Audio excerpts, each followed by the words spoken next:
की योजना, इस पर बातचीत करेंगे। हमारे साथ मैक्स हेल्थ केयर के सीएमडी अभय सोई हमारे साथ मौजूद हैं। अभय जी नमस्कार, स्वागत है आपका।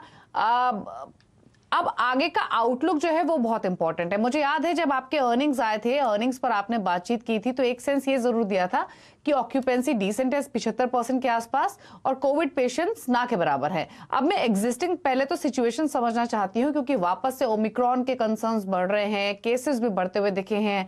अभी जो ओवरऑल ऑक्यूपेंसी है वो कहाँ स्टैंड करती है, उसमें कोविड पेशेंट्स कितने हैं, नॉर्मल पेशेंट्स कितने हैं, क्या स्थिति है?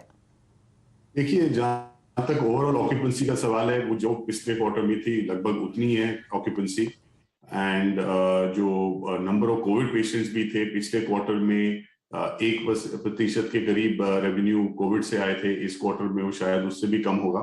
अभी की स्थिति यह है कि कोविड पेशेंट्स और ओमिक्रॉन दोनों पेशेंट्स बहुत कम हैं, लेकिन जो बहुत चिंताजनक बात है वो ये है जो अभी आज की डेट में यूके में हो रहा है, यूएस में हो रहा है, साउथ अफ्रीका में हो रहा है। और हमने ये देखा है कि यूके के होने के बाद ये 1 या 2 महीने के अंदर नंबर्स इंडिया में भी बहुत ज्यादा बढ़ जाते हैं। तो ये तो मोर और लेस सर्टेनिटी लग रही है कि थर्ड वेव आएगी और ओमिक्रॉन के नंबर्स बहुत ज्यादा बढ़ेंगे, क्योंकि हर दूसरे दिन ये नंबर्स डबल करते हैं। पहले से हमने ये देखा कि हर हफ्ते करते थे। तो ये बहुत ही चिंताजनक और बहुत ही कंसर्न की बात है गोइंग फॉरवर्ड। हमने अभी तक तो नहीं देखा, लेकिन मेरा ये ख्याल है कि जनवरी फरवरी के महीने में आप इन नंबर्स में और ज्यादा तेजी देख सकते हैं। तो ये बहुत ज्यादा चिंताजनक बात है गोइंग फॉरवर्ड। इनफैक्ट बहुत इंपॉर्टेंट बात आपने अभय जी ये कही है कि अलर्ट तो रहने की बहुत जरूरत है, और ये नंबर कब तेजी से बढ़ जाएं पता भी नहीं लगेगा। अच्छा ये बताइए, कुछ प्लानिंग, कुछ तैयारियां आपने शुरू की हैं इस स्थिति जो आप जज कर रहे हैं आगे आते हुए फेस कर सकते हैं उसको लेकर? बिल्कुल वॉर फुटिंग में ये चीज कर रहे हैं हम लोग। जहां तक हमारा इंफ्रास्ट्रक्चर का सवाल है या क्लिनिकल प्रोग्राम की जो ऑगमेंटेशन है कि ये नया ओमिक्रॉन वायरस, इसके लिए जो पुरानी हमारी क्लिनिकल फिलॉसफी थी वो भी नहीं काम करती, बिकॉज मोनोक्लोनियल कॉकटेल जो काम कर रहा था डेल्टा के लिए वो इतना ज्यादा इफेक्टिव नहीं है ये ओमिक्रॉन के अगेंस्ट। और अभी जो हम नंबर देख रहे हैं, जो साउथ अफ्रीका में गुटेनबर्ग उनका जो प्रोविंस है, गुटेन प्रोविंस में, वहां पे ओमिक्रॉन को लेके उनकी हॉस्पिटलाइजेशंस भी बढ़ गई हैं और वेंटिलेटर्स भी बढ़ गए हैं। तो ऐसा नहीं है नेसेसरली कि ओमिक्रॉन माइल्डर है और इससे कम पेशेंट्स इन्फेक्ट होंगे। ये बात हमको जरूर पता है कि इसकी इन्फेक्टिविटी बहुत ज्यादा हायर है डेल्टा के कंपैरिजन में, लेकिन ऐसा नहीं है अभी कि इसको बोल दिया गया है कि माइल्डर है और इससे कम इफेक्ट होगा। सो सोशल डिस्टेंसिंग, मास्किंग और वैक्सीनेशन, यही 3 हमारे अभी टूल्स हैं ओमिक्रॉन के अगेंस्ट। और ये बहुत, जैसे मैंने कहा, बहुत चिंताजनक बात है और मैं एक्सपेक्ट कर रहा हूँ निजी तौर पे कि जनवरी फरवरी में ये नंबर्स बहुत ज्यादा बढ़ जाएंगे।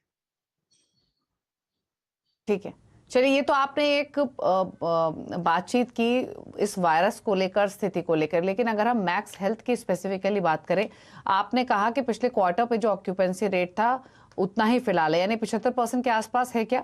और दूसरा, ये जो भी एवरेज रेवेन्यू पर बेड आ रहा है वो कितना आ रहा है, और आउटलुक क्या है इस फ्रंट पर आगे के लिए? देखिए, आज की स्थिति के हिसाब से मैंने पिछले क्वार्टर के एंड में भी ये कहा था कि जो सेकेंड हाफ होता है साल का वो थोड़ा बेहतर ही होता है फर्स्ट हाफ के कंपैरिजन में, और वही हम देख रहे हैं अभी भी। ऑक्यूपेंसी और आरपॉप करीबन सेम है। थर्ड क्वार्टर नॉर्मली वीक होता है, लेकिन फिर भी हम सिमिलर नंबर्स देख रहे हैं, क्योंकि हॉलिडे सीजन होता है, दिवाली होती है और आपका क्रिसमस न्यू ईयर का भी टाइम होता है। लेकिन ये फोर्थ क्वार्टर में कैसे प्ले आउट करेगा कि कोविड की केसेस ज्यादा होंगे और तो देयरफॉर ऑक्यूपेंसी और भी ज्यादा होगी, लेकिन उसका आरपॉप कम होता है। जैसे नॉन कोविड का बिजनेस है उसमें आरपॉप हायर होता है लेकिन ऑक्यूपेंसी रिलेटिवली कम होती है। लेकिन हमने ये देख लिया मैक्स हेल्थ केयर में, जो पहला क्वार्टर था इस साल का, वो सेकेंड वेव के बीच में थे और हम तो दिल्ली में है जो ग्राउंड जीरो रहा है इसका, और उसमें भी हमारे हाईएस्ट एबिटा रहा और नॉन कोविड क्वार्टर जो सेकंड क्वार्टर था उसमें भी हाईएस्ट एबिटडा रहा। तो इस हिसाब से देखें, चाहे कोविड का क्वार्टर हो या ना हो, हम स्ट्रॉन्ग परफॉर्मेंस एक्सपेक्ट कर रहे हैं और हमारा ये सोचना है कि सेकंड हाफ बेटर ही रहेगा फर्स्ट हाफ की कंपैरिजन। ओके, चलिए होप यही करते हैं कि सेकेंड हाफ परफॉर्मेंस वाइज या फिर कंपनी के रेवेन्यू वाइज, फाइनेंशियल पिक्चर के वाइज बेहतर दिखाई दे। शुक्रिया आपका अभय जी, आपने बातचीत की CNBC आवाज से, और गुड लक आपको आने वाले क्वार्टर्स के लिए। स्टॉक अगर आप देखेंगे तो 397 के आसपास कर रहा है ट्रेड, लेकिन एक स्ट्रॉन्ग परफॉर्मर रहा है। अगर पिछले एक साल की बात करें, स्टॉक ऑलमोस्ट डबल हुआ है, 142 से बढ़कर ऑलमोस्ट 400 रुपए पर फिलहाल कारोबार करते हुए। रुक रहे हैं इसी के साथ एक ब्रेक के लिए। ब्रेक के उस पार लेकर आएंगे एक्सक्लूसिव खबर आपके लिए, जल्द वापस आते हैं।